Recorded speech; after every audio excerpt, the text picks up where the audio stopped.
J'espère que vous m'entendez maintenant. Bienvenue à tous et à toutes à cette conférence. Petit point logistique à mentionner, si vous n'avez pas encore choisi votre langue, n'hésitez pas à le faire. C'est à côté du chat.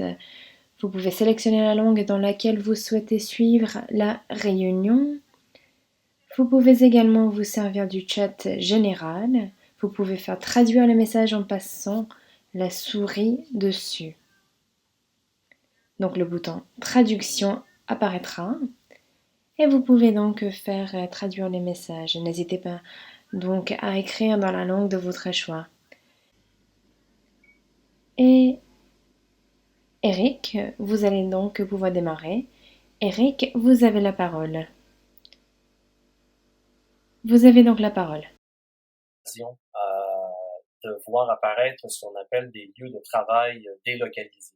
Donc, des centres de travail qui étaient en périphérie des centres urbains où les gens pouvaient finalement se rendre pour aller travailler à distance. La seconde phase, évidemment, je ne vous apprends rien. Elle a été, je vous dirais, magistrale dans son déploiement puisque c'est avec l'arrivée d'Internet que tout change. Par ailleurs, la troisième phase, c'est celle que l'on connaît, je vous dirais, depuis de nos jours, là, celle qui s'est enclenchée il y a environ, je vous dirais, 5, peut-être même un peu plus, là, 5 années ou peut-être un peu plus. C'est celle qui a donné lieu, évidemment, à l'apparition d'une plus grande mobilité, en raison des appareils portables notamment.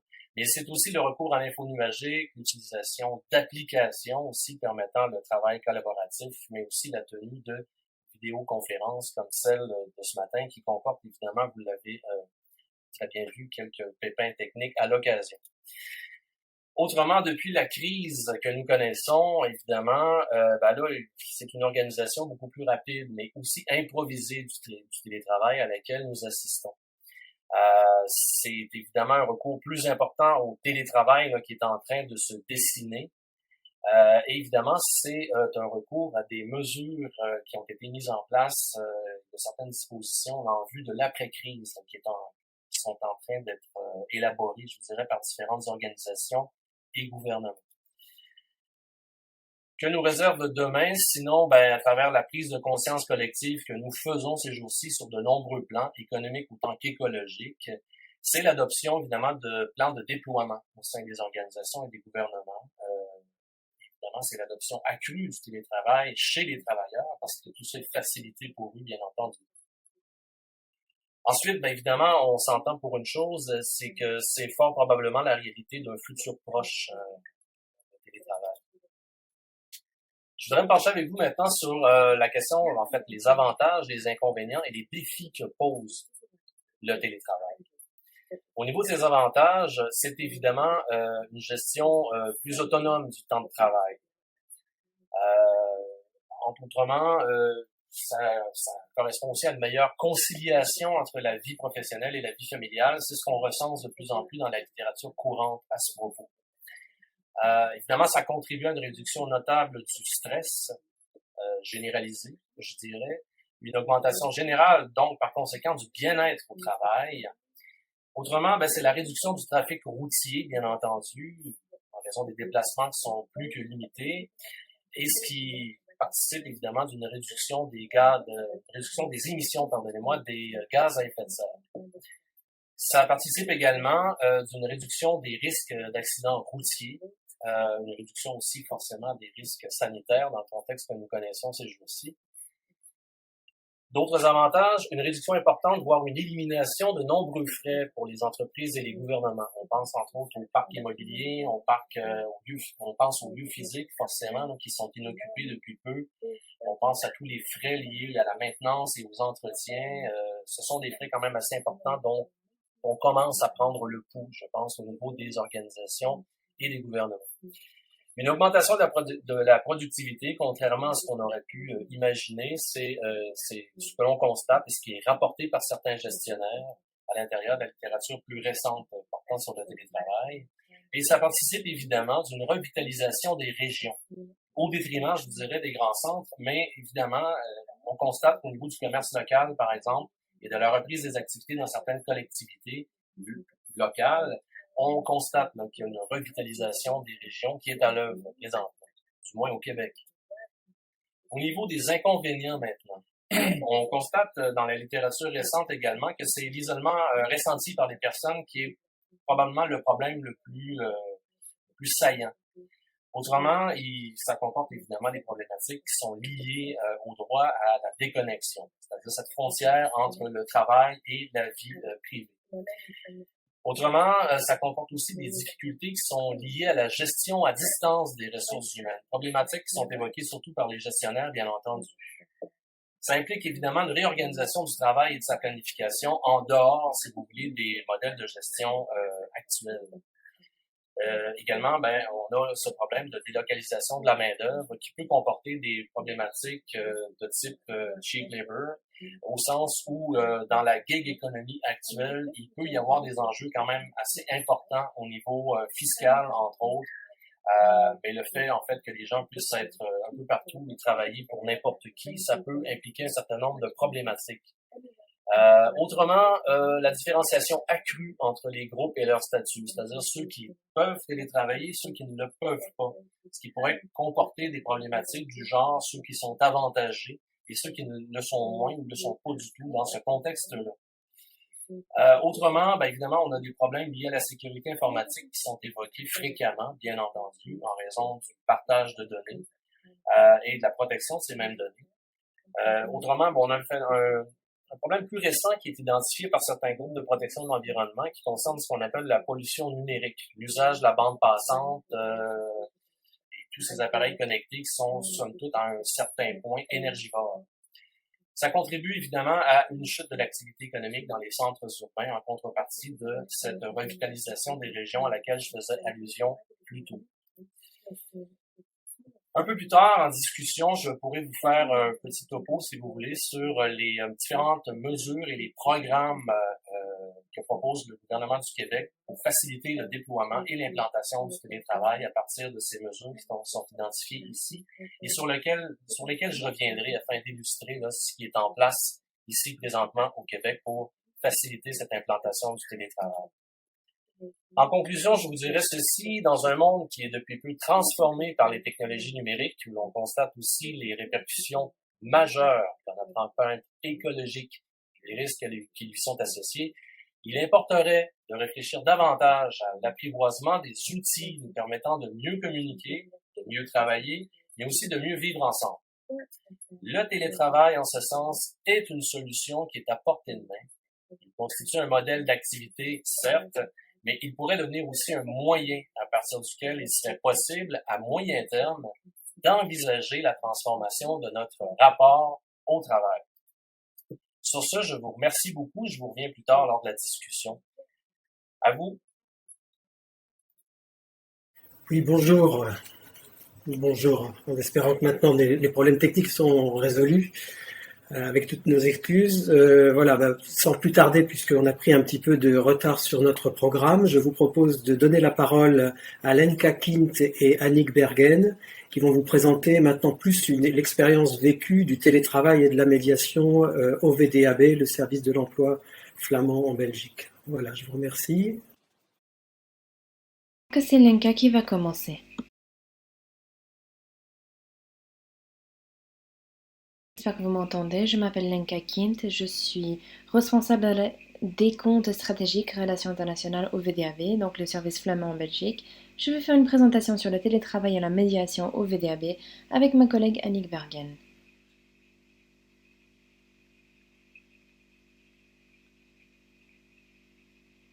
Le VDAB a une histoire de longue date et beaucoup d'expérience en ce qui concerne le télétravail. Regardons ensemble son évolution au sein du groupe. Il était une fois, il y a très longtemps, le VDAB a décidé d'introduire un système de canaux multiples. Le principe est le suivant. Le contact face à face en présentiel avec les demandeurs d'emploi n'est pas toujours nécessaire. Très souvent, on peut prendre contact avec eux par téléphone, par courrier, par mail et ainsi de suite. Quel était l'objectif de ce système ? Les médiateurs pourraient contacter leurs clients par courrier, mail, au lieu de devoir leur demander de venir au bureau à chaque fois. Cependant, les médiateurs du VDAB n'ont jamais vraiment accepté ce système. Ils ont gardé des rendez-vous en présentiel autant que possible avec les demandeurs d'emploi. En 2018, donc, le VDAB a lancé une nouvelle stratégie de contact. Même si à l'heure actuelle, elle n'a plus rien de nouveau, on l'appelle tout de même notre nouvelle stratégie.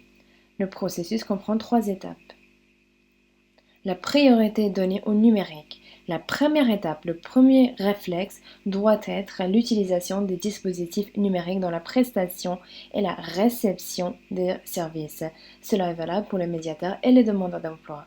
Le VDAB fournit des services en ligne 24 heures par jour, 7 jours sur 7, tous les jours de l'année. Deuxième étape, un contact humain digitalisé.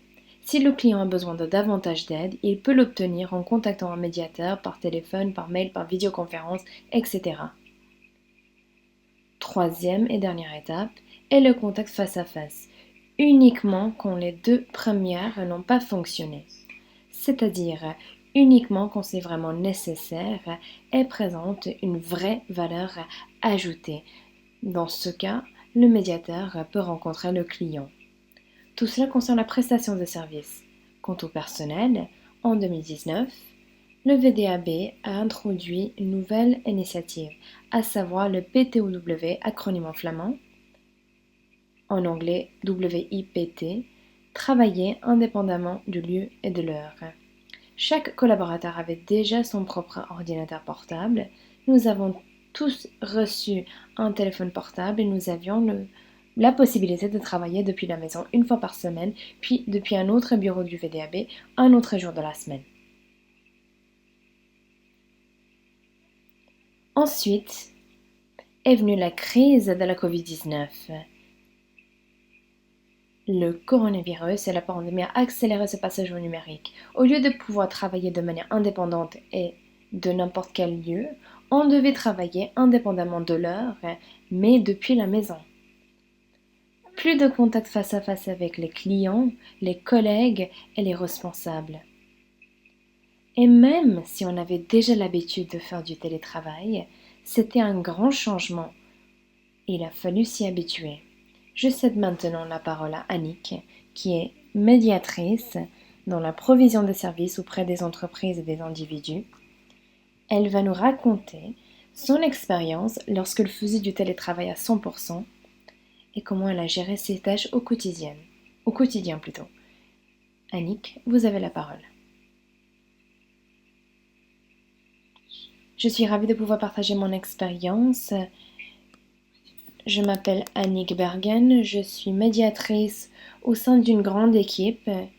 Je travaille à Diest, une ville située en région flamande. Mon équipe s'appelle Service auprès des entreprises et individus. J'aide ceux qui cherchent un emploi, comme hommes ou femmes de ménage, coiffeurs, plongeurs, chefs cuisiniers, barman et même des travailleurs sociaux. Comme l'a dit Lenka, on avait la possibilité de faire du télétravail, mais moi, je ne l'ai fait qu'une ou 2 fois, grand maximum, avant le confinement. Le lundi 16 mars, donc, il s'agissait du premier jour de notre confinement. Moi-même, avec quelques collègues, nous sommes quand même allés au travail, car nous ne savions pas quelles étaient les attentes. Donc nous sommes allés au bureau comme d'habitude. Dès que nous sommes arrivés, c'était très clair que nous n'étions plus les bienvenus. Notre responsable nous a renvoyés chez nous, et je me souviens d'avoir pris quelques fournitures, un clavier, une souris, parce que je n'aime pas travailler tout le temps sur un ordinateur portable, donc j'utilise un clavier et une souris, ainsi que le casque que je suis en train d'utiliser maintenant, et je suis rentrée chez moi. Je me suis installée dans la cuisine et j'ai commencé à travailler. Pour être tout à fait honnête, je me suis sentie perdue. Je crois que c'était parce que ma routine me manquait. Je me lève, je me douche, je prépare les sandwichs, je prends la voiture, j'arrive au bureau, je prends un café, je papote avec les collègues. J'étais perdue. Pendant les 2 premières semaines, j'avais vraiment du mal avec cette nouvelle manière de travailler. Mes collègues me manquaient, les conversations aussi, cette interaction, et j'avais l'impression de devoir être disponible tout le temps, chaque minute de la journée. Je me souviens d'avoir même pris mon portable avec moi dans la salle de bain, aux toilettes, car j'avais peur de manquer un appel si jamais mon responsable essayait de me joindre à penser que je ne travaillais pas. J'ai dû m'adapter à une nouvelle façon de travailler. Ensuite, tout d'un coup, j'ai commencé à voir les avantages du télétravail. Plus de rush le matin, plus de stress pour arriver à l'heure au bureau. J'ai même pu sortir me balader le midi. J'étais à la maison pour réceptionner les colis de la Poste ou de Zalando ou d'Amazon. Et parfois, j'ai même trouvé le temps de préparer le dîner pendant ma pause déjeuner. J'ai très vite quitté la cuisine pour m'installer à l'étage, là où je suis maintenant. J'ai découvert un autre avantage. Je ne suis plus obligée de ranger mon bureau le soir, comme avant. Je peux tout laisser avant de rentrer chez moi. Pour contacter mes clients, je les appelle mes clients, ce sont ceux qui cherchent un emploi, donc qui sont au chômage. Au début, je les appelais ou les contactais par mail, comme j'avais l'habitude de faire. Je ne faisais pas de vidéo chat. J'ai trouvé toute excuse possible. C'était intrusif. Il n'avait peut-être pas l'équipement nécessaire. Il n'aimait peut-être pas ça. Toute excuse était une bonne excuse. J'avais l'habitude de voir mes collègues à l'écran, car on organisait toujours des visioconférences, même avec mes filles. J'ai 3 filles qui n'habitent plus à la maison. Pendant le confinement, on ne pouvait pas se voir, donc on se parlait par visioconférence. Mais c'était un vrai obstacle pour moi d'utiliser cet outil avec des clients. À un moment donné, je me suis retrouvée en conversation avec une cliente. Si on avait été ensemble, j'aurais tourné mon écran pour lui montrer ce que j'étais en train de lui expliquer, mais ce n'était pas possible. Je me suis dit que ce serait peut-être une bonne idée de proposer que l'on fasse une visioconférence, que l'on passe en vidéo chat. C'est ce que j'ai fait. J'ai vérifié tout d'abord qu'elle avait un ordinateur avec une caméra, la vidéo, le son, une connexion internet également, ce qui était le cas. Nous sommes passés donc en visioconférence. Je lui ai montré mon écran, j'ai partagé mon écran avec elle pour expliquer ce que je souhaitais lui dire. Dès lors, il s'agissait vraiment de l'occasion afin d'intégrer la visioconférence dans mon travail avec mes clients.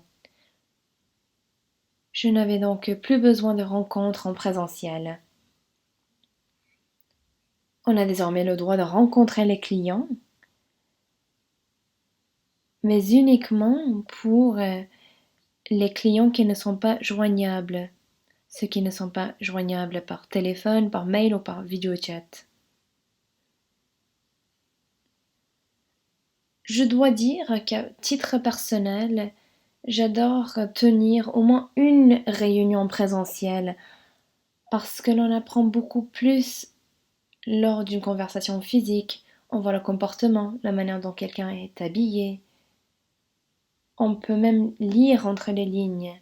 C'est très important et c'est quelque chose que l'on ne peut pas faire à travers un écran. Peut-être quand il y a la vidéo, mais pas quand il s'agit d'un appel téléphonique ou un mail. À mon avis, il y a tout de même une valeur ajoutée quand on rencontre quelqu'un au moins une fois. Quoi d'autre? Je crois qu'Eric l'a mentionné aussi d'ailleurs. Je suis beaucoup plus efficace maintenant que je travaille depuis chez moi. Quand un collègue reçoit un appel, je ne suis pas distraite. Quand quelqu'un passe me voir, je ne suis pas dérangée parce que je suis là toute seule. Je crois que je suis donc plus efficace à la maison, mais les contacts avec mes collègues me manquent toujours avec mes collègues, mais les membres de mon équipe. Avec mes collègues les plus proches, nous essayons d'organiser une visio au moins une fois par semaine. On parle du travail, mais on papote également, on parle de nos familles, comme on le faisait. Ces conversations sociales. Nos réunions d'équipe se tenaient également par visioconférence. Et la semaine dernière, on a eu notre première réunion d'équipe depuis 6 mois. Je dois dire qu'il y avait un malaise, on était tous contents de se retrouver, mais en même temps, ce n'était pas normal.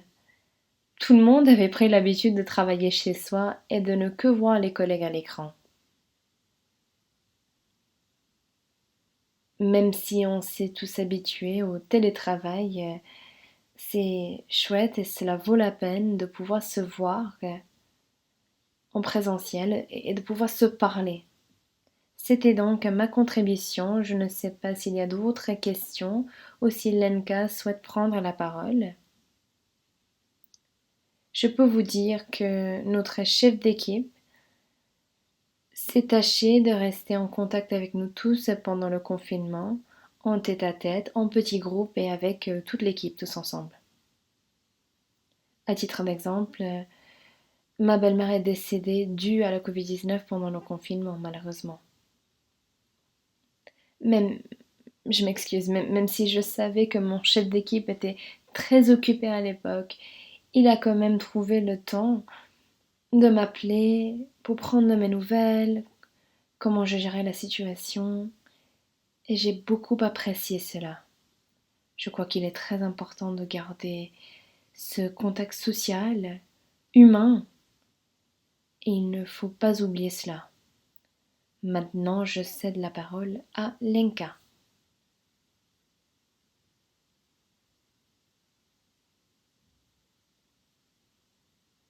Merci Annick. En guise de conclusion, disant qu'en imposant le télétravail, l'approche des canaux de communication multiples s'est développée. Certaines choses ont bien fonctionné, même si on avait des doutes là-dessus au début. Mais un certain nombre de choses n'ont pas eu les résultats escomptés. S'agissant de la qualité de cette expérience, il n'est encore trop tôt de se prononcer sur la qualité de ce système de provision des services. Pourquoi ? Parce que l'on n'a pas de marché de travail dit normal à l'heure actuelle. Le fait que les demandeurs d'emploi ne trouvent pas de travail est peut-être lié à l'offre à 100% digitale, mais c'est peut-être aussi car il n'y a pas de travail et pas de poste à pouvoir. On a besoin de chiffres sur le long terme afin de définir la qualité de cette expérience.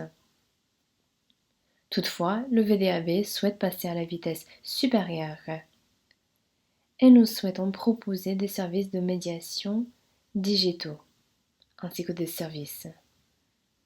Il y a du pain sur la planche, quelques aspects juridiques sont à peaufiner. D'un point de vue juridique, nous devons travailler encore. Il faut que les outils soient conformes aux normes RGPD. Il va falloir trouver l'équilibre entre le travail au quotidien et le contact en présentiel, raison pour laquelle le VDAB a lancé un nouveau projet, le numérique, la nouvelle normalité, pour analyser ce qu'il faut garder, ce que l'on peut garder, s'il existe un cadre juridique, et ainsi de suite. C'était tout pour la présentation. Merci de votre aimable attention. Je ne sais pas si je dois répondre aux questions tout de suite.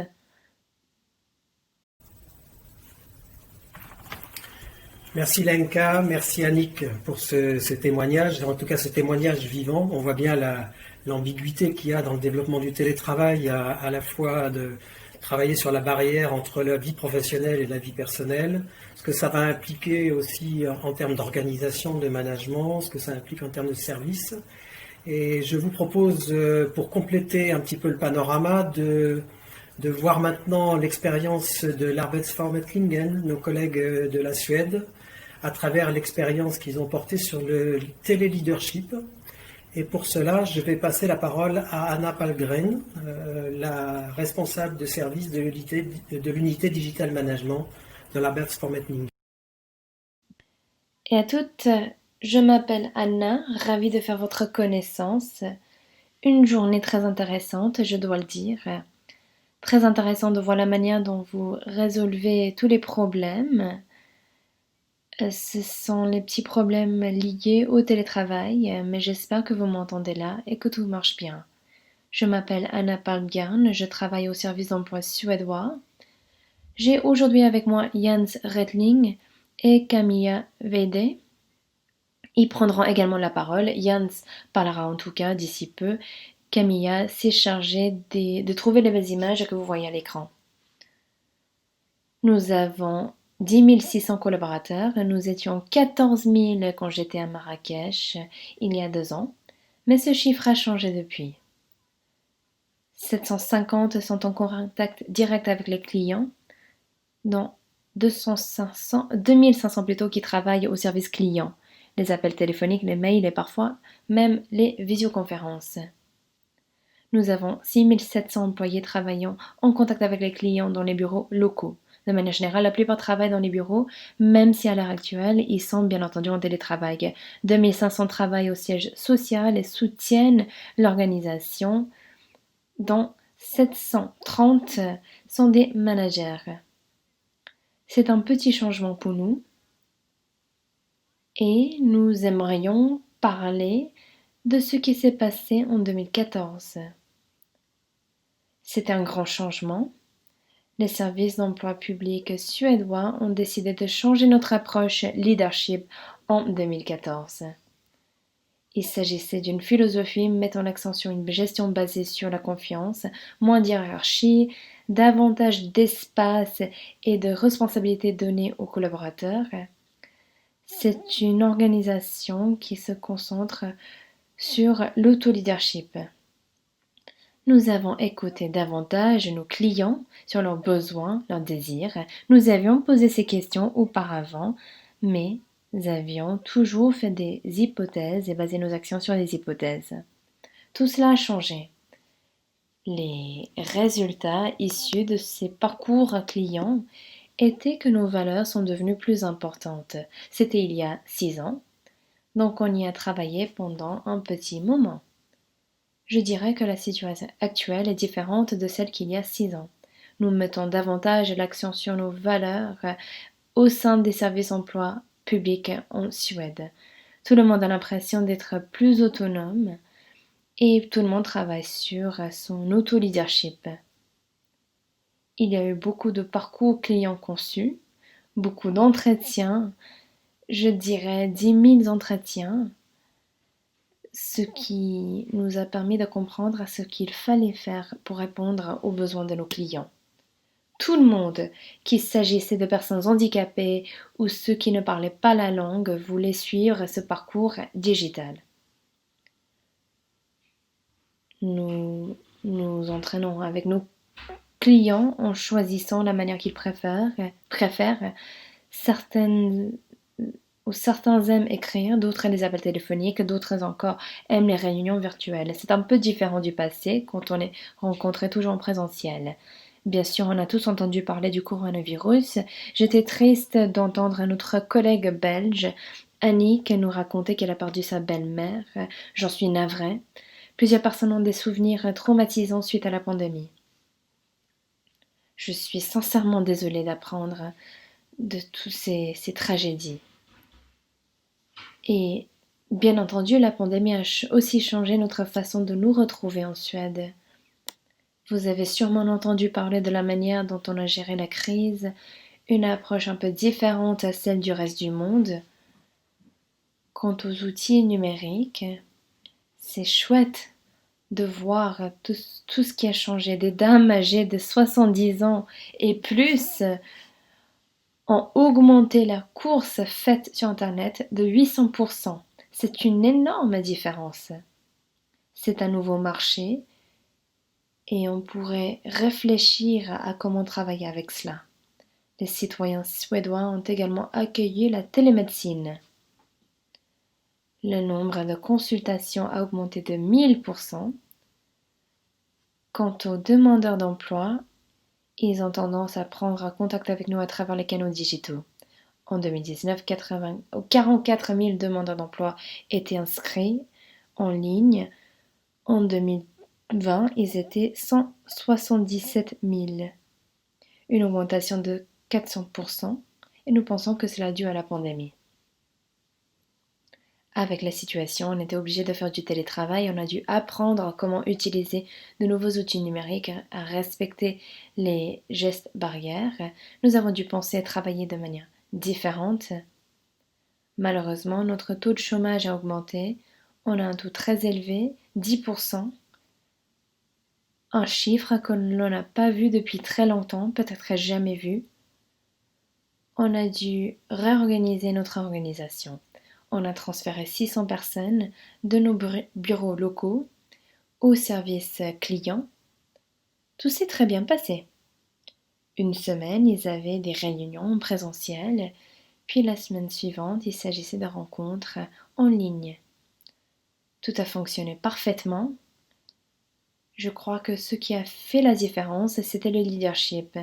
Nous y avons travaillé avant la pandémie et ce leadership a rendu la tâche plus facile en fournissant différentes possibilités. Afin de vous démontrer tout cela, j'ai Jens de Sherping avec moi qui vous fera part de son témoignage suite aux entretiens faits auprès des managers. Jens, vous êtes là? Jens, vous avez la parole.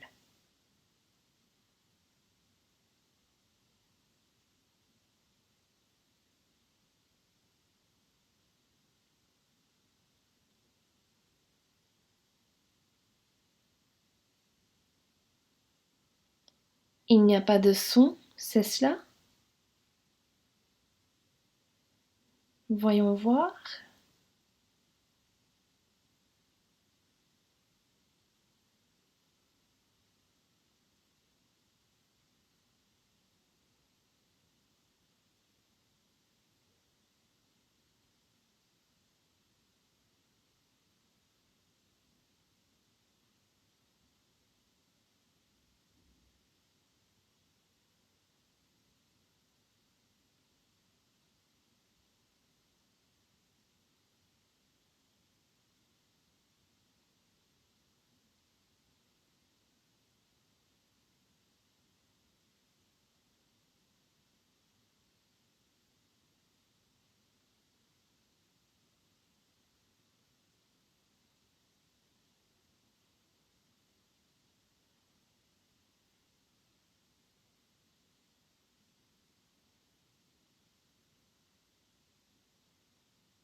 Très bien. Ok. On va voir si Jens va revenir d'ici quelques minutes. Je crois qu'il est en train de vérifier, c'est ce que je vois. En tout cas, Jens, est-ce que vous êtes parmi nous? Est-ce que cela fonctionne?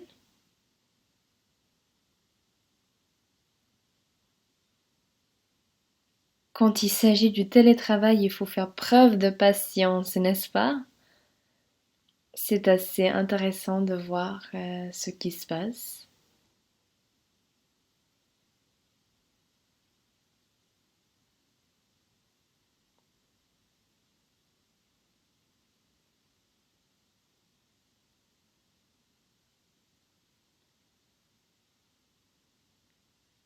Sinon, je peux vous partager ce que Jens avait à vous dire. Alors, je serai Jens pendant quelques minutes. Pour tous ceux et celles qui voulaient faire sa connaissance, vous l'avez vu brièvement et vous allez le voir dans un film que nous allons envoyer à tout le monde suite à la réunion. Vous verrez un entretien avec un manager qui a vraiment vu la différence entre le travail au bureau et le télétravail. Au début, elle se sentait très étrange. Elle se demandait si elle était obligée de le faire. Moi, je peux compatir. Elle avait l'impression d'avoir beaucoup à apprendre, notamment en ce qui concerne les outils numériques avec lesquels nous travaillons. Bien entendu, cela peut vraiment changer la donne suivant nos habitudes. Elle a également dit que maintenant, elle aime travailler au sein d'un monde numérisé. Certains de ses employés étaient ceux qui ont été déplacés des bureaux locaux au service client et qui apprécient beaucoup le nouveau travail et donc vont postuler pour des emplois là-bas pour pouvoir rester au service client où ils ne souhaitaient pas du tout travailler auparavant. Cela a eu un grand impact. Si vous avez la possibilité de regarder l'entretien, je vous encouragerais de le faire. C'est très intéressant de l'entendre. Je vais donc continuer. Je vais vous montrer. C'est donc Jens et la responsable de première ligne, Molly. Qui sommes-nous? Nous sommes engagement numérique. C'est notre métier. C'est ce que nous essayons de faire. Nous essayons de faire de notre mieux afin d'adapter et d'encourager les gens à explorer des pistes digitales au sein de ce monde numérique. Bien entendu, nous devons continuer à travailler sur cette digitalisation au sein de la société, pas parce qu'on la souhaite, mais parce que le client veut le faire. Nous inspirons, nous nous impliquons et nous nous engageons autant que possible, nous transmettons les savoirs, les nouvelles, nous donnons un maximum de contenu et nous créons un environnement propice au développement des compétences numériques des employés. Bien sûr, tout cela ne sert à rien si les clients n'utilisent pas ces services et je peux vous dire qu'ils les utilisent beaucoup plus qu'auparavant. Et si vous souhaitez améliorer vos compétences, je peux vous donner quelques conseils. Vous pouvez, si vous le souhaitez, vous rendre sur le site digitalayag.se. Le site est désormais disponible en anglais, donc n'hésitez pas. Vous pouvez également utiliser Google Traduction pour pouvoir parcourir le site en français ou en espagnol. Il s'agit d'une collaboration avec Google qu'on a commencé en 2017. 10 ou 100 000 citoyens suédois se sont intéressés davantage à comment ils peuvent s'approprier cette digitalisation. À titre d'exemple, comment sécuriser les pages d'accueil, comment payer sur Internet au sein de cette société numérisée. Si vous ne l'avez pas encore essayé, n'hésitez pas, c'est très intéressant, vous allez beaucoup apprendre. On a également constaté une augmentation du nombre d'utilisateurs. 4000 gens ont testé les formations en ligne. Ces formations durent entre 4 à 5 minutes et 1 heure. Nous vous encourageons de le faire. Nous encourageons notre personnel à apprendre en continu à travers notre plateforme qui s'appelle Digital Portala.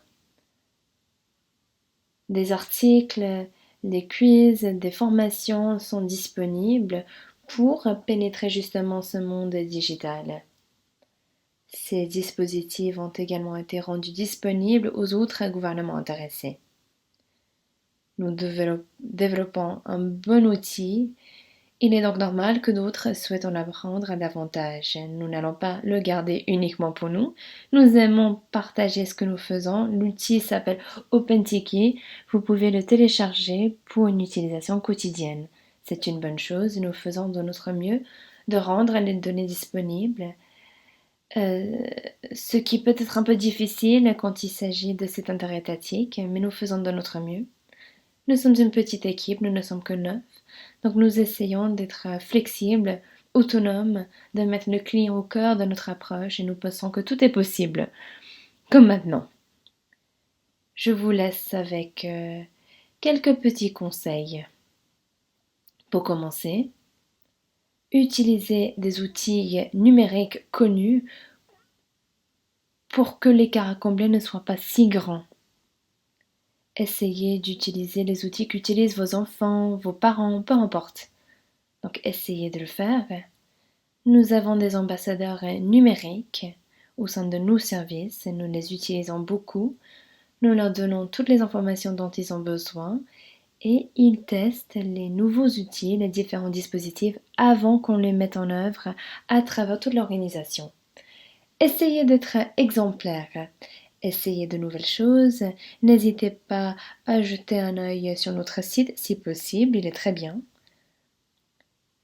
Des réunions non professionnelles fréquentes, comme l'a mentionné Marlin ou Molly. Vous allez entendre ce qu'elle dit lorsque vous regardez le film. Elle s'est rendue compte que les gens avaient besoin de parler, pas forcément par rapport au travail, mais de manière générale et de manière fréquente, parfois même des réunions quotidiennes pour ceux qui font du travail, pour combattre ce sentiment d'isolement. L'apprentissage en ligne, l'apprentissage en continu est très important. Lisez les articles, faites les formations, cela rendra la vie professionnelle plus riche. Et bien entendu, lavez-vous les mains et respectez les gestes barrières. Merci beaucoup de votre aimable attention.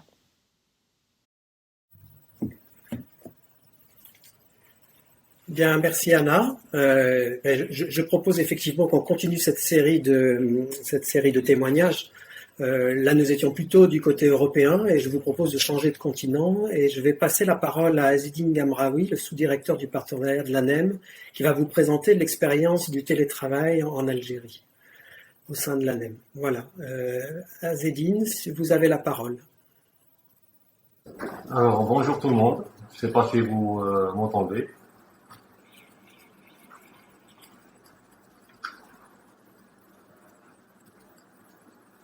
Bon.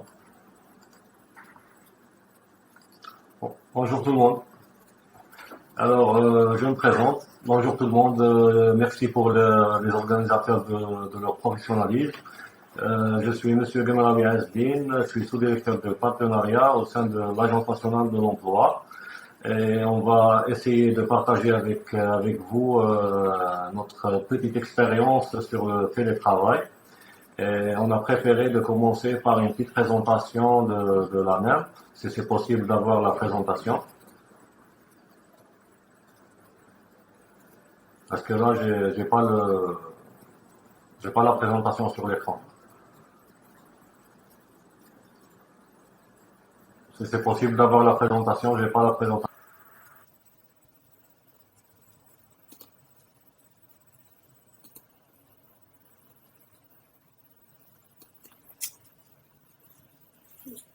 C'est vous qui avez la main sur la présentation. Vous avez des petites flèches pour cliquer dessus. Voilà, je propose qu'on vous repasse la parole et donc c'est vous qui avez, avec votre souris, qui faites avancer la présentation. Merci.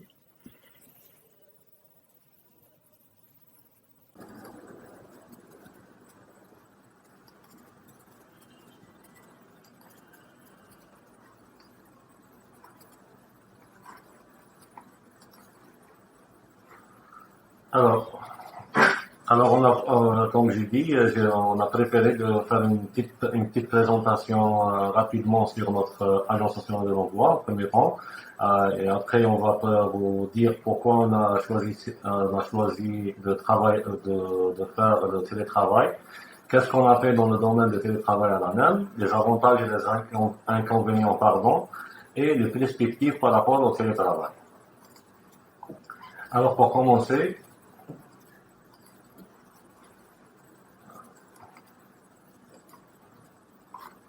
ça ne marche pas la souris.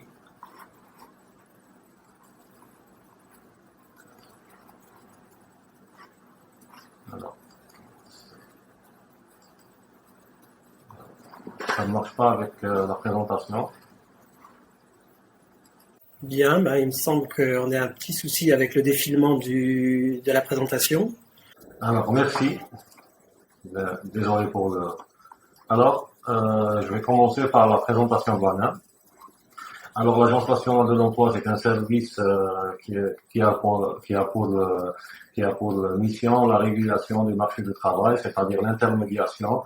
On a changé de dénomination de notre Agence nationale de l'emploi de l'ONAMO à l'ANEM en 1990. Notre service, l'ANEM, c'est une Agence nationale de l'emploi et comme tout le monde le sait, on fait l'intermédiation entre l'offre et la demande d'emploi. Et on est sous la tutelle du ministère du Travail, de l'Emploi et de la Sécurité sociale algérienne. Voilà. Nos missions, c'est organiser et assurer la connaissance de la situation et de l'évolution du marché national de l'emploi, mettre en place un système d'information permettant de renseigner de manière précise, régulière et fiable sur la fluctuation du marché de l'emploi et de la main-d'œuvre, participer à l'organisation et à la mise en œuvre des programmes spécifiques de l'emploi, et aussi suivre dans le cadre de la législation et de la réglementation relative à l'emploi des étrangers et prospecter toute opportunité permettant le placement à l'étranger des travailleurs nationaux. Notre effectif à l'ANEM, il est de 4 991 employés. On a de 66% des cadres. Nous sommes sur le territoire national, on appelle le wilaya, on a 48 wilayas, dans votre pays on appelle ça des départements. On a 323 agences, que ce soit au nord, au sud du pays, on est partout. On a 275 ALEM, c'est des agences locales, voilà, et nous sommes sur tout le territoire national. Je cède la parole à mon collègue. Donc bonjour, bonjour à tout le monde. C'est vraiment intéressant de partager avec vous notre petite expérience, comme l'a dit mon collègue. Donc c'est Monsieur Rassoul Yahya, je suis sous-directeur au niveau du IT de l'ANEM. Donc alors je prends le relais par rapport à la présentation. Alors la présentation, que faire par rapport à la situation sanitaire, beaucoup plus sur la partie IT. Donc il y a la crise sanitaire qui est là, donc il y a le Covid-19 qui est là. Donc la question qui se pose, quoi faire? Donc il faudra d'abord assurer la continuité de l'activité des services de l'ANEM. Et puis, les objectifs qui ont été tracés dans le cadre de la coopération, bien sûr, internationale avec nos partenaires étrangers, parce que là, on est lié sur pas mal de projets en coopération avec l'Union européenne. Voilà, donc je passe au slide suivant, qui est les enjeux. Alors, l'enjeu, comme je vous l'ai déjà dit, c'est la continuité du service. La continuité du service par rapport à le but principal, bien sûr, est de fournir des services aux citoyens, parce que là, on est un service dédié, on fournit un service aux grands citoyens, qui est principalement les demandeurs d'emploi et les employeurs, bien sûr au niveau du territoire national, parce qu'on est le levier, bien sûr, de l'emploi sur le territoire national dans le pays. Aussi, les enjeux qui se présentaient, c'est le suivi derrière, parce que là, il y a complètement un basculement par rapport à certaines conditions qui ont été émises sur le Covid-19, de par la circulation, de par l'interdiction de certaines routes. Voilà, donc il y a vraiment les enjeux de faire continuer le service et bien sûr le suivi derrière. Donc, et aussi, il y a le maintien, comme a dit nos différents collègues, sur le contact avec les intervenants, de part et d'autre, bien sûr, avec les équipes, parce que là, nous, on intervient beaucoup plus sur l'aspect technique. Donc, il y avait le gros travail qui était là devant nous. Il y avait une charge de travail très, très importante par rapport à certaines nouveautés qui sont liées au Covid-19. Donc je sais pas, la présentation ne passe pas, j'essaie de faire. Je vois que le micro et la vidéo marchent, mais la présentation ne marche pas. Je sais pas ce que...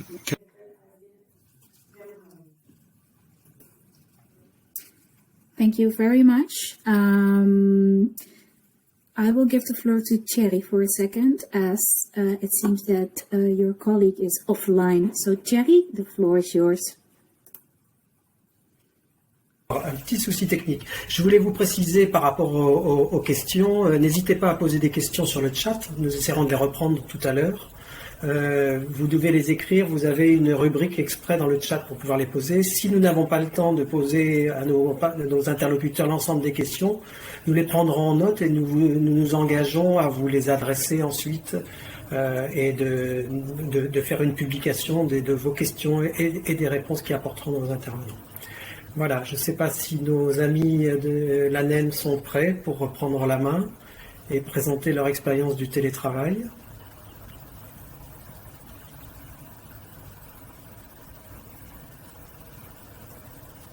Donc, je reprends. Oui. Donc, je reprends. Il y avait les enjeux. Donc, qu'est-ce qui a été ensuite les moyens utilisés? Donc, les moyens utilisés, c'était complètement la digitalisation. Donc, complètement le process, il a été dématérialisé par rapport à certains services qu'on fournissait. Donc, y compris tout ce qui est en interne. Donc, on a été sur le process de dématérialisation en ligne de certains process métiers, où on a travaillé beaucoup plus il y a une augmentation claire sur le nombre des visioconférences. Il y a en interne aussi une plateforme collaborative qu'on a vraiment mis en œuvre et il y a eu l'exploitation qui a augmenté je peux dire jusqu'à 400% d'exploitation. Il y a la communication interne, bien sûr, entre les différents collaborateurs de l'ANEM, parce que là, c'est une communication instantanée dédiée aux collaborateurs de l'ANEM. Il y a les accès distants qu'on a pas mal fournis pour les collaborateurs internes aussi, afin qu'ils puissent travailler et continuer c'est-à-dire le service. Il y a aussi une construction d'un environnement personnalisé par rapport à certains aspects qui sont vraiment liés à l'environnement personnel du télétravail. Il y a aussi cette construction. Donc on a pas mal aussi, on a fourni des services aux citoyens sur des plateformes aussi collaboratives. Voilà, donc je passe au slide qui est en interne et en externe, certaines choses. Donc il y a eu des réunions de conseil de direction qui ont été effectuées. Et il y a pas mal de réunions de suivi d'avancement sur les travaux et des bilans d'activité qui ont été effectués. Il y a des réunions de coordination qui ont été assurées aussi en interne de part et d'autre. Aussi en externe, au profit de demandeurs d'emploi et universitaires et employeurs, il y a des ateliers techniques qui ont été animés, qui ont été effectués sur aussi même des référentiels tels qu'un nomenclature algérienne des métiers emploi. Là, je vais vous présenter quelques chiffres sur un peu le travail en visioconférence qui était le point focal par rapport à toutes nos activités. Actuellement, là, je suis en call avec vous. Et dès que je termine, j'ai un autre call et j'ai un autre call aussi jusqu'à 18h. Donc là, comme je suis team lead, donc j'ai un temps précieux afin de partager certaines choses avec mes collaborateurs, faire le suivi presque, on va dire, chaque fin de semaine, faire un briefing. Et aussi, même pour les équipes, il y a toute une plateforme derrière. Et donc, vous voyez ce qui est en bleu, c'est les visioconférences qui ont été vraiment augmentées. Il y a aussi la messagerie, bien sûr, qui a vraiment fait là un pic. Mais là, je parle beaucoup plus des visioconférences qui ont été vraiment phares de ce qu'on faisait. Et voilà, si j'ai à partager quelque chose, Et il y avait en fait complètement un changement, je vais dire, brusque. Et là, on s'est adapté avec tous les outils qu'on a.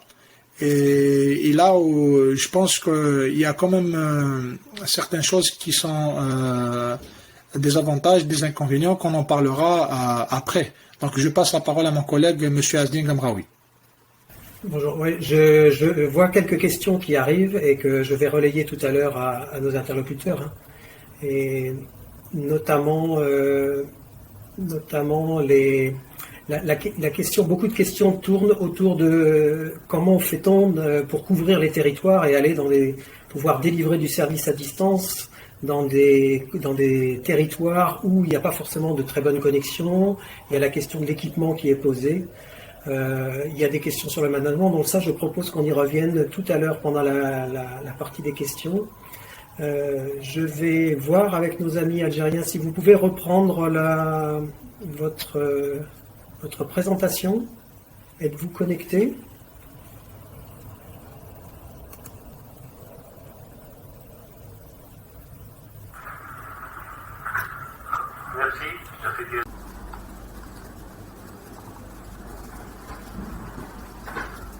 Merci Thierry, merci Yahya.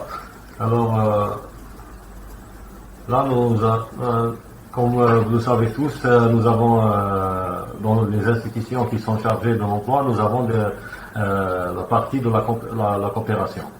Et je profite pour saluer un de nos collègues de Pôle emploi qui est ici dans cette présentation, qui est Patrick Bouvelien, le CRG du projet de programme d'appui à la mise en œuvre d'accords d'association Petroasa. Je le salue Patrick. Alors, on va parler du travail de coopération qui a été, à cause du coronavirus, interrompu, mais grâce à cette technique, cette méthode de télétravail, avec nos amis de Pôle emploi, par exemple, sur le projet Petroasa, on a pu avancer à 85% de toutes les activités qui ont été programmées, déjà au préalable programmées. On a finalisé jusqu'à 85% des activités qui ont été programmées dans le cadre du projet Petroasa. Et aussi, on a d'autres vidéoconférences qu'on a fait dans le projet AFA, DIVE, dispositif pour améliorer l'employabilité pour une formation complémentaire, et ainsi qu'avec le BIT, dans le BIT avec le Bureau international du travail, TODIF, dans l'université au monde du travail. On a fait plusieurs vidéoconférences avec nos collègues, que ce soit de Pôle emploi ou d'autres services de l'emploi étrangers, que nous avons des projets de partenariat et de coopération avec eux. Je cède la parole à mon collègue. So I will give the floor to him. Thank you, Joanita. Je passe pour un peu partager certaines de nos expériences et j'essaierai de dire quels sont les avantages et les inconvénients par rapport à ressenti en tant qu'employé et en tant qu'ANEM. Donc si j'ai à illustrer quelques avantages qu'on a vraiment vécu, effectivement il y a du gain de temps, de transport, bien sûr avec la réduction de ces impacts qui sont liés à toutes les circonstances du transport. Il y a le travail qui va être, c'est-à-dire facile en cas d'immobilité. Il y a bien sûr un petit équilibrage effectivement entre le personnel et le professionnel. Donc parfois on se permet entre midi et 1h de déjeuner en famille. Parfois aussi, même à la fin complètement de travail, on voit directement ses enfants et sa petite famille. Effectivement, on a plus de disponibilité à faire aussi des actions et même à en prendre certaines responsabilités, même en dehors des horaires de travail. Donc on est toujours disponible. Bien sûr, il y a aussi une réduction d'interruptions par rapport à certaines choses afin de donner une meilleure concentration, beaucoup plus dans le domaine IT et dans le domaine technique. Ça, quand même, c'est très important, c'est un point quand même qui est important. Effectivement, par rapport à quelques inconvénients qu'on a ressentis, je parle toujours de notre petite expérience avec mon équipe. Effectivement, il y a un isolement social qui est là, qui est complètement, parfois on sent qu'il y a pas certaines informations, parfois une déperdition de quelques informations. Et il y a aussi certains collaborateurs qui sont là, qui se retrouvent en autorégulation et en automotivation, même beaucoup plus l'automotivation. Donc parfois, il y a un auto-isolement complètement, il y a un isolement et il faudra penser à comment faire face à cet isolement avec une automotivation. Il y a la perte d'information et de temps de communication, effectivement. Si j'ai par exemple à faire une moyenne de calls par jour, on est à 4 visioconférences par jour en moyenne. Ça, je le fais avec mon équipe. Donc en moyenne, je fais 4 visioconférences par jour. Donc quand même, il y a plus de temps sur ça. Donc on a essayé d'équilibrer entre la valeur et aussi la pertinence de faire cette visioconférence. Et aussi, on est en train d'équilibrer par rapport à certaines choses qui est lié au face-to-face qui n'est pas présent. Donc, il faudra qu'on le remplace avec quelque chose. Par rapport à l'ANEM, par rapport à l'entreprise de l'Agence nationale de l'ANEM en Algérie, donc effectivement, parmi les avantages, donc, il y a une réduction du risque routier lié au déplacement, effectivement, parce qu'il y a pas mal de risques liés, bien sûr, au déplacement routier. Effectivement, il y a l'économie sur les coûts de déplacement. Il y a aussi un grand avantage par rapport à la situation sanitaire, c'est la préservation de la santé de ses employés. Par rapport à l'inconvénient, il y a un inconvénient qui est majeur, parce qu'il y a un manque d'ancrage juridique pour le télétravail en Algérie. Donc il n'y a pas quelque chose qui le rend légal et réglementaire.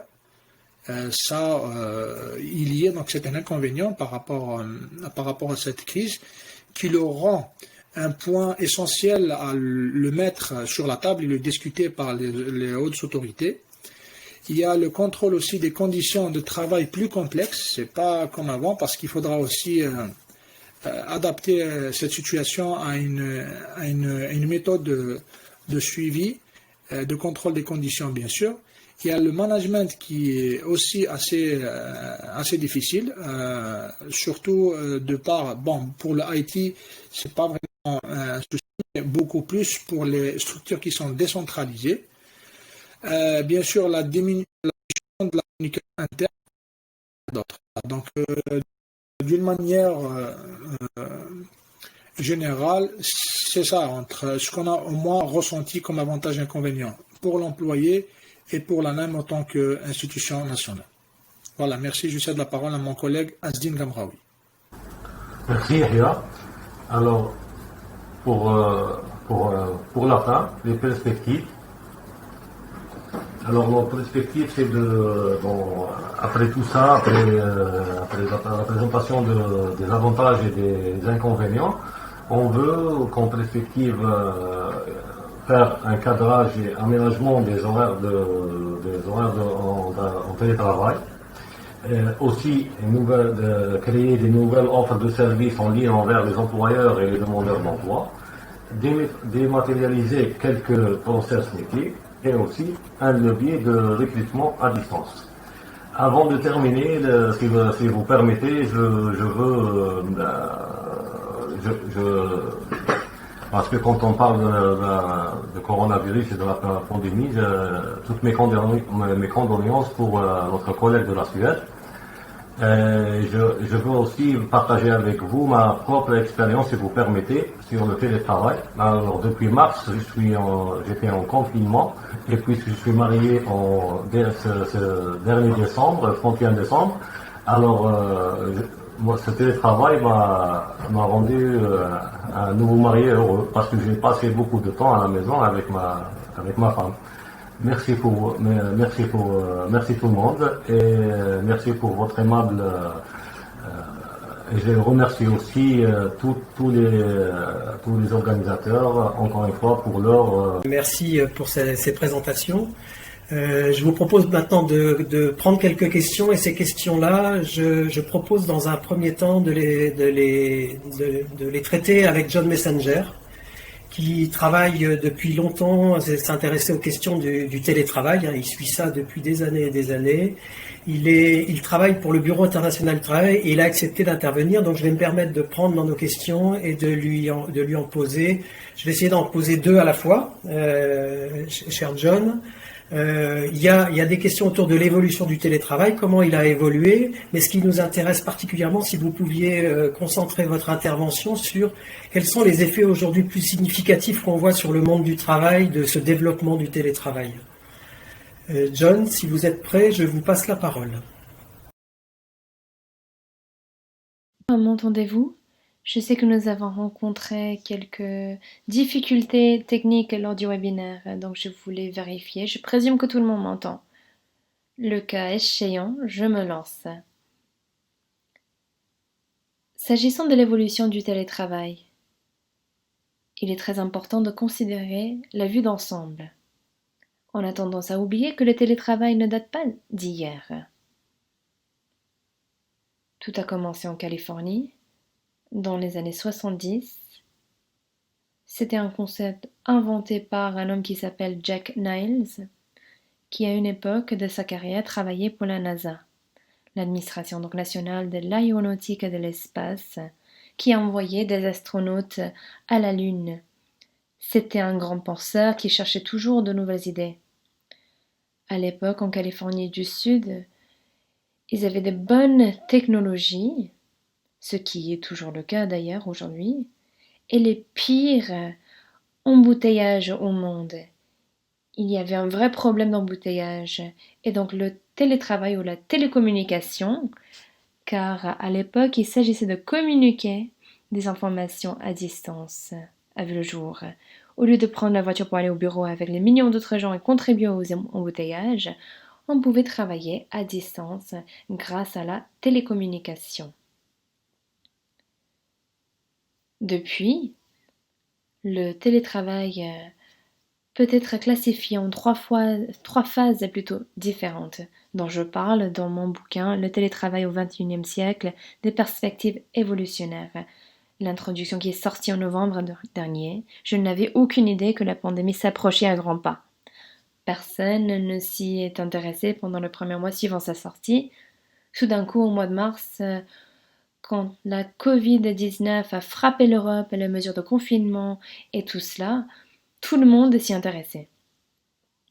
Bref, le concept a évolué au fil du temps, 3 générations, le bureau chez soi dans les années 70 et 80, ce qui, ironiquement, est là où on est à l'heure actuelle. L'idée de travailler depuis la maison au lieu de se rendre au bureau. Ensuite est venu le bureau itinérant.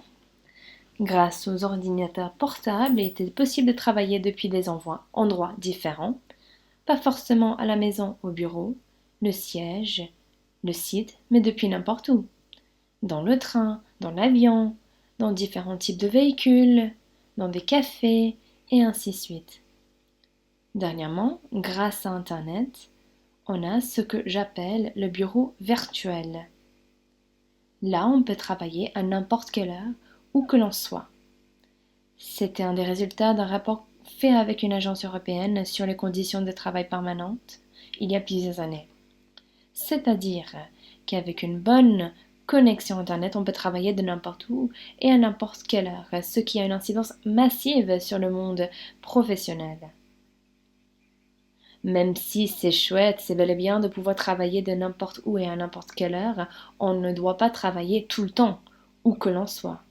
Cela engendre des problèmes graves et une surcharge de travail.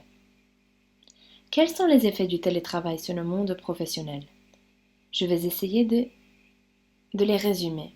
Les points positifs. Moins de temps passé en faisant la navette, c'est une évidence. Les collègues algériens l'ont mentionné également. Davantage d'autonomie quant à l'organisation du temps, pour qu'ils puissent l'organiser afin de non seulement gérer leurs tâches professionnelles, mais également les responsabilités personnelles, la famille, la maison, la vie privée, les loisirs, peu importe. Donc ils peuvent organiser leur temps. Ils peuvent aménager les horaires à leur convenance. Un meilleur équilibre entre la vie professionnelle et privée pour ceux qui font du télétravail, ainsi que davantage de productivité. Même niveau de performance, mais les responsables et les employés eux-mêmes constatent une meilleure performance quand ils travaillent depuis chez eux. Quels sont les inconvénients? Les horaires plus longs. Le problème, contrairement à ce que peuvent croire les managers quant au télétravail, n'est pas que les gens travaillent moins, mais ils ont tendance à travailler beaucoup plus. On travaille plus. La ligne entre la vie professionnelle et privée est assez floue, ce qui peut causer des conflits. Des conflits entre la vie privée et professionnelle. Il faut donc mettre des limites. Il s'agit de l'interférence du travail à la vie privée, ainsi qu'une intensification du travail quand on travaille sans interruption. Ce qui est bien, car cela veut dire qu'on est plus concentré, mais on peut également travailler de manière intense, passer des heures devant l'ordinateur. Et c'est trop. Il y a donc des avantages et des inconvénients. Moi, je mettrais l'accent sur le fait que cette pandémie et la manière explosive dont le télétravail a été mis en œuvre va à l'encontre du principe du télétravail. Il faut que le télétravail soit volontaire, à temps partiel ou de façon ponctuelle.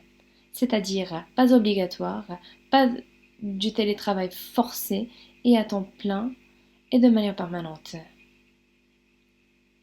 Il ne faut pas que cela soit donc obligatoire, forcé et à temps plein, mais plutôt volontaire, à temps partiel ou de façon ponctuelle. Il s'agit normalement d'une solution temporaire, sauf si vous avez un arrangement pour plusieurs jours par semaine.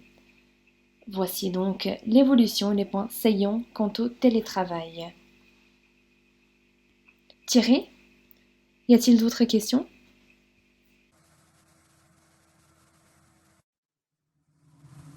Oui, merci John pour cette première réponse. Oui, il y a effectivement des questions, et notamment des questions sur les perspectives pour l'avenir. Là, vous avez évoqué la possibilité de travailler avec on va dire, un modèle mixte, c'est-à-dire une partie des activités en télétravail, une partie aussi où on essaye de travailler sur son propre lieu de travail, ne serait-ce que pour travailler sur la régulation d'équipe. Comment vous voyez, est-ce que vous voyez une poursuite de ce développement du télétravail pour l'avenir, ou est-ce que vous voyez au contraire des freins qui pourraient se poser, et des freins, je ne sais pas, législatifs ou des choses comme ça, ou des freins techniques, ou des freins en termes de préparation de l'encadrement, des décalages culturels? Comment voyez-vous l'avenir? Merci John, je vous redonne la parole.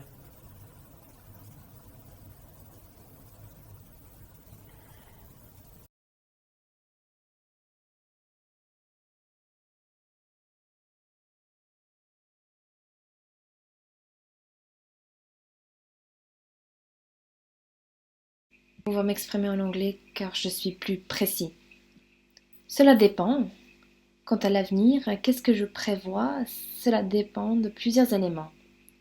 Pour commencer, il faut les capacités. Même ici en France, j'ai des problèmes de connexion Internet. Auparavant, j'habitais dans un appartement à Genève et la connexion était meilleure. J'avais la fibre et je n'ai jamais eu le moindre souci de connexion. Ce n'est pas le cas ici. Les choses se sont stabilisées désormais, donc j'ai un câble Ethernet que je branche directement à la box. C'est un exemple parfait. Même en France rurale, à 40 km de Genève, on a des problèmes d'Internet. Donc pour les pays ayant les mêmes difficultés ou ayant des zones rurales peu connectées, même si la connexion au sein des villes soit bonne, il s'agira d'un obstacle au télétravail. Pour moi, par contre, le principal obstacle, et ce suite à la recherche faite avec l'Agence européenne et également dans le cadre de mon livre, c'est une résistance organisationnelle et managériale. Parce que les organisations et les responsables ne souhaitent pas céder le contrôle. Ils ont l'habitude de diriger d'une certaine façon. Très souvent, il s'agit de surveiller plutôt que de gérer. Et pour que le télétravail soit efficace, non seulement pour le travailleur, mais également pour l'organisation, il faut des objectifs. Une approche basée sur les résultats, des objectifs clairs, des tâches, des jalons, des dates butoirs précises pour les livrables et des réunions pour faire le point, sans que cela devienne trop lourd. Donc pas tous les jours, mais toutes les semaines, toutes les 2 semaines. Il faut qu'il y ait un cadre de base axé sur les résultats, ce qui aiderait à atteindre les objectifs et ferait en sorte que les responsables soient plus à l'aise avec le télétravail. On n'a pas eu le choix avec la pandémie, raison pour laquelle il s'agissait d'un point tournant, d'un point culminant pour le télétravail. Les organisations ont été obligées d'agir si elles souhaitaient continuer à fonctionner, à tourner. La meilleure option, c'était le télétravail, donc c'est ce qu'elles ont fait. Elles étaient obligées de surmonter cette barrière et je crois que la mentalité vis-à-vis le télétravail a vraiment changé. Nous avons entendu les témoignages de nos collègues belges en région flamande, qui ont raconté à quel point c'était dur au début. Il a fallu s'y habituer. C'était difficile et on n'était pas préparé. Ce n'est pas comme cela qu'il faut faire. Il faut être bien équipé, les bons équipements, les logiciels, la formation, la préparation pour à la fois les employés et également les managers. Il est beaucoup plus difficile de gérer une équipe à distance que quand on est au bureau tous ensemble. Toutes ces composantes sont essentielles pour que le télétravail puisse fonctionner. En revanche, je crois qu'à l'avenir, en ce qui concerne le télétravail, est beaucoup plus brillant que j'aurais pu croire, même lors de la publication de mon livre. Tout simplement parce que nous avons surmonté plusieurs obstacles. Des barrières psychologiques. Les gens sont prêts à accepter le télétravail plus qu'avant. En même temps, ayant constaté les avantages et les inconvénients, on a compris que la meilleure manière de faire du télétravail n'est pas à plein temps, de manière permanente, même si c'est ce que je fais maintenant, mais je suis expert, donc il m'est beaucoup plus facile. Au contraire, il faut passer du temps au bureau, pour papoter aux collègues, ou avec les collègues, pour prendre un café, pour qu'il y ait ces interactions sociales, des réunions présentielles et ainsi de suite. Il faut ces interactions interpersonnelles. Il ne faut pas tout faire à distance, mais en même temps, comment trouver cet équilibre, c'est vraiment l'idéal, c'est-à-dire passer la moitié du temps à la maison, puis la moitié du temps au bureau. Là, on peut vraiment se concentrer sur les tâches, on peut rédiger des rapports, on peut rédiger des essais. Peu importe ce que vous avez à faire, les analyses des données, vous pouvez donc vous isoler, travailler tout seul, vous concentrer, et la maison pour moi est l'endroit idéal. Sauf si vous avez donc les petits-enfants, et dans ce cas, il faut vraiment pouvoir s'isoler de la famille, fermer la porte et focalisez-vous. C'est vraiment ça le point fort du télétravail. Vous pouvez vous concentrer sur une tâche de manière intensive. Une solution gagnant-gagnant, un équilibre est très important. Et les organisations vont tirer des enseignements de cette pandémie. Elles vont se dire, le télétravail peut fonctionner, mais il faut tout de même garder ces liens entre les collègues et pour cela, il faut du travail en présentiel. Il faut trouver l'équilibre entre les deux et je crois que c'est comme cela qu'on va fonctionner à l'avenir après la pandémie. Donc un télétravail volontaire à temps partiel ou de manière ponctuelle est quelque chose qui va être fait en combinaison avec le travail au bureau.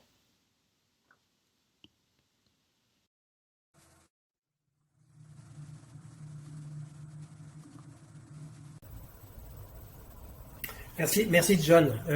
Juste une précision pour compléter un peu la question, puisque c'est une autre question qui est posée.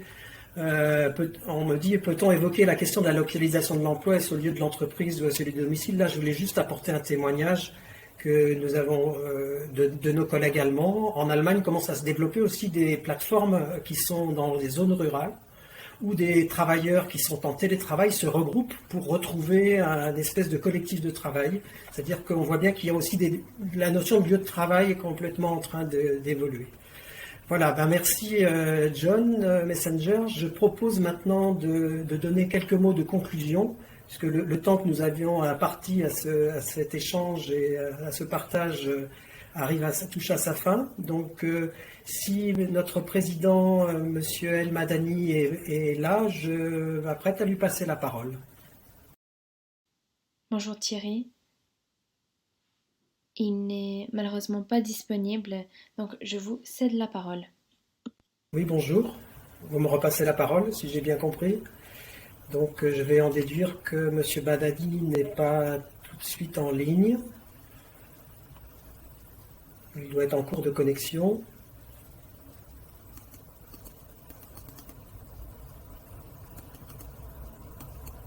Donc je vais en profiter pour reprendre peut-être quelques questions. La question du management, qui a priori revient beaucoup dans vos questions. On voit que les endroits, effectivement, les SPE qui ont témoigné d'expériences qui ont marché dans le télétravail, avaient déjà commencé à travailler ça en amont et pas uniquement sur des aspects techniques, mais bien souvent sur du travail avec leur manager pour travailler sur un autre mode de relation managériale, plus axé sur la confiance.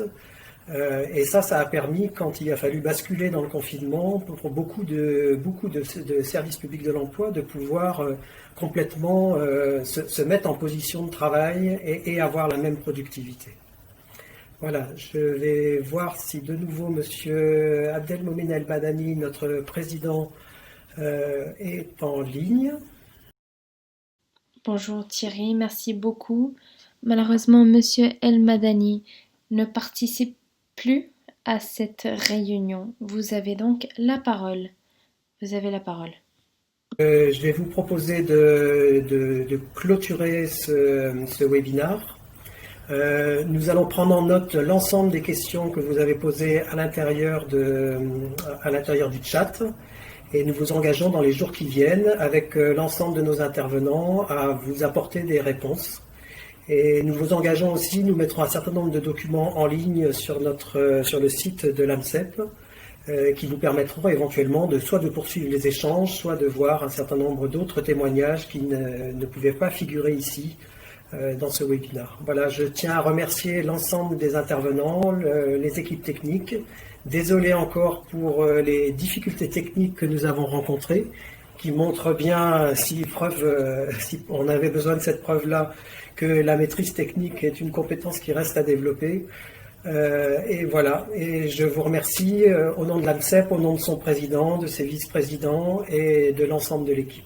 Voilà, merci beaucoup et à très bientôt sur le site de l'AMCEP.